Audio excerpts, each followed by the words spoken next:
Hi guys! So, nandito kami ngayon sa Sanctuary Batulao, dito sa Batangas. Upon arrival, dito kayo ida-direct ng staff. Ito ang kanilang pavilion. So, dito magre-register and dito rin kumakain. Dito sinaserve ang lahat ng meals. Itong The Sanctuary Batulao pala ay nasa Nasugbu, Batangas. So, malapit lang talaga siya. Calax ang dinaanan namin. Pag meron kayong private car, pwede nyo na siyang i-Waze para mas mabilis ang travel. And strictly 2 o'clock ang kanilang check-in. So, tinansya namin na dumating kami ng 2 o'clock. And, ayun. Sakto lang yung dating namin kasi medyo inaayos na lang nila, fina-finalize nila yung mga kwarto, tapos naka-check-in na rin kami. So, meron din silang ibang guest pagdating namin. So, bali 3 kaming groups na nandito. Kaya yung ibang area, hindi namin na-explore kasi merong nag-o-occupy. Meron sila ditong ATV bilang kanilang activity. Walang wifi dito. Sa mga kwarto, wala ring TV. Meron lang TV dun sa main villa na inoccupy namin. And the rest of it, sabi nila, walang TV. So, pupunta lang talaga kayo dito para mag-chillax. So, ito yung modern bahay kubo. Dito kami naka-assign. So, dito kami matutulog and magsistay overnight. So, let's enter. Ito ang aming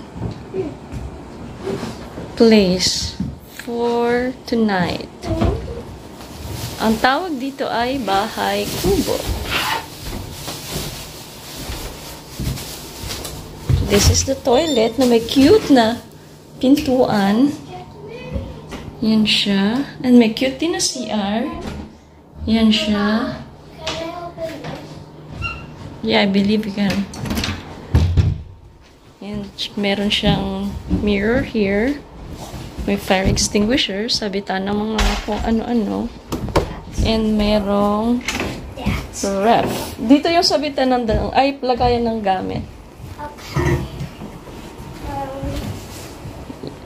Sa science na yung ayan lahat is yung fabric ng space and time. Tapos kapag may nag-ano siya ng dent. It's not cold.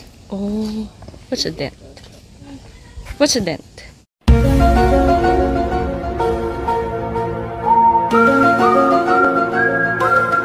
Dent, yung parang kunyari ito yung sun, and then tapos may planet, tapos di ba big yung dent ng sun dyan? Oh, yeah. Tapos kaya nag-o-orbit. Alam nyo, kahit saan talaga kayo lumingon dito, talagang Instagrammable. So, dito, yung billiard table nila sa main villa, ito located. And dito yung dartboard. So, hihiramin nyo lang yung dart. Ito yung sa taas ng main villa. So, pag marami kayo, pwede raw magpa-serve dito. Tapos, dito yung parang kitchen nila. Pero, hindi naman yata pwedeng magluto. So, dito yung kuhaan ng tubig. And meron din ditong mini fridge. Yan siya. Meron din ditong extra 2 more toilet dahil nga para ito sa maraming guest. 25 people daw ang capacity ng room na itong villa na to. So, ito yung paakyat dun sa pinaka-master's bedroom niya. So, ito yung area rin, yung gate na labasan papunta dun sa garage. Ang ganda ng view, guys. Grabe. Instagrammable talaga. And maaliwalas. Mainit, oo, pero maaliwalas dahil nga nasa probinsya. Okay. Johnny and Kayla is starting their swimming fun. Habang wala pang ibang people. Yan.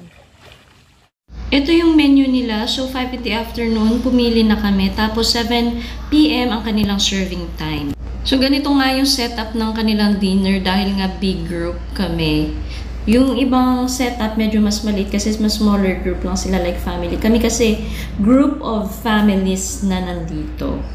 Okay, so, it's 6:20 in the evening.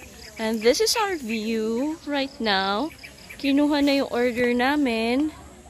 Yan, kinunan ko ng photo.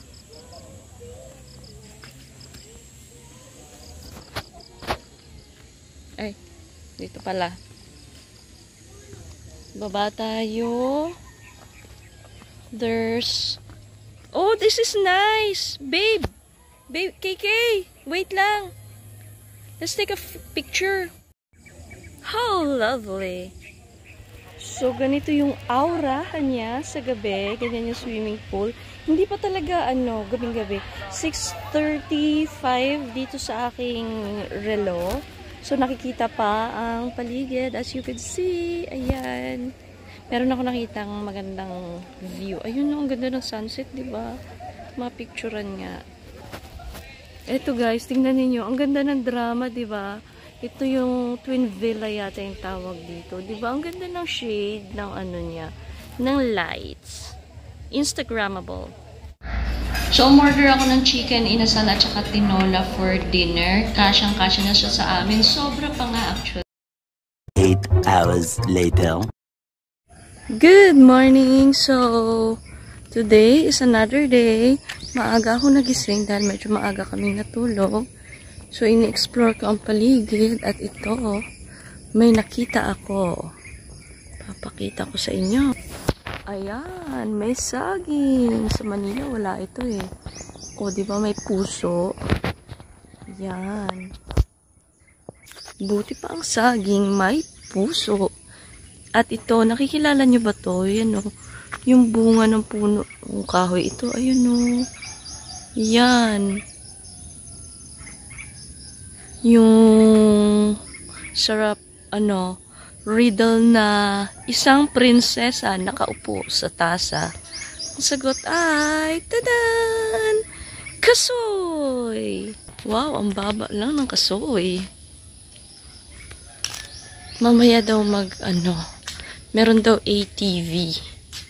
May ATV activity. Hindi pa ako nakatry noon. I hope meron kaming chance na makapag-ATV. Hindi kasi gumagana kahapon, di available yung jacuzzi. So, instead, bibigyan daw nila kami ng oras for ATV. Lumabas ako sa labas dahil tinignan ko kung gaano ka layo from outside papasok. Hindi naman malayo. So, ngayon naglalakad pa ako. Ayun o, merong puno ng mangga. Oh, di ba ang daming bunga? Kaso marami ring bubuyog. Alis tayo. Baka tayo yung makagat. Guys, alam niyo ba, ang aga pa, pero mainit na. For real. Oh, ito. Bayabas. Ari ko. Bayabas. Nakikita niyo ba yan? Ang mga bunga ng bayabas. Yan o. Ay, sarap. Ang sarap pitasin. Gosh. So, meron na ako nakitang bayabas. Kasoy. Ito puno ng kalamansi. Marami ring bunga. Dami nilang tanim. May saging. Ito, hindi ko alam kung ano to. Ito, merong puno. Pero hindi ako familiar kung ano to. Meron siyang bunga. Actually, maliit lang siya. Hindi siya puno. Ayan, ano kaya yan? Ko alam eh. So, 12 noon ang check-out time dito at mag-check-out na nga kami. Sa labas na lang kami kakain dun sa Tagaytay. Thanks for watching, guys. Hope you like this video. Don't forget to like and subscribe. Bye!